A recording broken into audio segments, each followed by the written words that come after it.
നമസ്കാരം. മണിപ്പൂരിലെ സംഘർഷാവസ്ഥ പരിഹരിക്കുന്നതിനായി ഇടപെട്ട് കേന്ദ്ര സർക്കാർ. ഇതിനായി സംസ്ഥാനത്തെ പ്രബല വിഭാഗങ്ങളായ കുക്കി, മെയ്തി എന്നിവരുമായി കേന്ദ്ര സർക്കാർ ചർച്ച നടത്തുമെന്ന് ആഭ്യന്തരമന്ത്രി അമിത് ഷാ അറിയിച്ചു. സംസ്ഥാനത്തെ സംഘർഷങ്ങളിൽ അയവുവരാത്ത സാഹചര്യത്തിലാണ് കേന്ദ്രം ഇടപെടുന്നത്. അക്രമം നടത്തുന്നവർക്കെതിരെ നിയമപ്രകാരം കർശന നടപടി സ്വീകരിക്കണമെന്ന് അമിത് ഷാ നിർദ്ദേശിച്ചു. മണിപ്പൂരിലെ സുരക്ഷാ സ്ഥിതിഗതികൾ അവലോകനം ചെയ്യാൻ വിളിച്ചു ചേർത്ത യോഗത്തിലായിരുന്നു അമിത് ഷായുടെ നടപടി.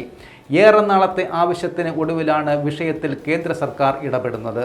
ആവശ്യമെങ്കിൽ കൂടുതൽ കേന്ദ്രസേനയെ ഇറക്കുമെന്നും സംസ്ഥാനത്ത് സമാധാന അന്തരീക്ഷം പുനഃസ്ഥാപിക്കാൻ അവരെ തന്ത്രപരമായി ഉപയോഗിക്കണമെന്നും ആഭ്യന്തരമന്ത്രി അഭിപ്രായപ്പെട്ടു. ഒരു വർഷത്തിലേറെയായി വർഗീയ സംഘർഷങ്ങളുടെ പേരിൽ വീർപ്പുമുട്ടുന്ന സംസ്ഥാനത്ത് ഇനി അക്രമ സംഭവങ്ങൾ ഉണ്ടാവാതിരിക്കാൻ ശ്രദ്ധിക്കണമെന്ന നിർദ്ദേശവും ആഭ്യന്തരമന്ത്രി നടത്തി.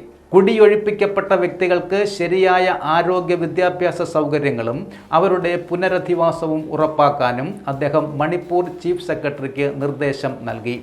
വംശീയ വിഭജനം എത്രയും വേഗം പരിഹരിക്കുന്നതിനായി ആഭ്യന്തര മന്ത്രാലയം മെയ്തി, കുക്കി വിഭാഗങ്ങളുമായി ചർച്ച നടത്തുമെന്നും അമിത് ഷാ തൻ്റെ പ്രസ്താവനയിൽ കൂട്ടിച്ചേർത്തു.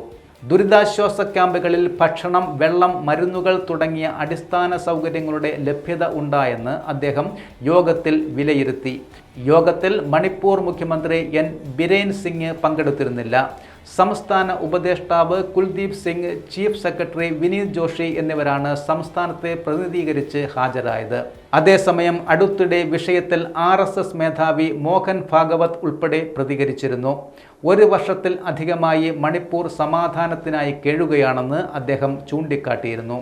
വിഷയത്തിൽ കേന്ദ്രത്തിൻ്റെ ഇടപെടൽ ഫലപ്രദമല്ലെന്ന് വിവിധ കോണുകളിൽ നിന്ന് വിമർശനവും ഉയർന്നിരുന്നു. അതിന് പിന്നാലെയാണ് ഇപ്പോൾ ആഭ്യന്തരമന്ത്രിയുടെ ഇടപെടൽ ഉണ്ടായിരിക്കുന്നത്.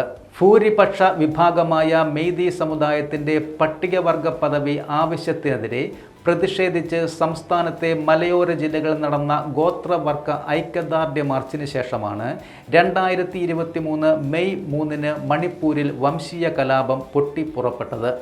അതിനുശേഷം വിവിധ അക്രമ സംഭവങ്ങളിലായി 200-ൽ അധികം പേരാണ് മണിപ്പൂരിൽ കൊല്ലപ്പെട്ടത്.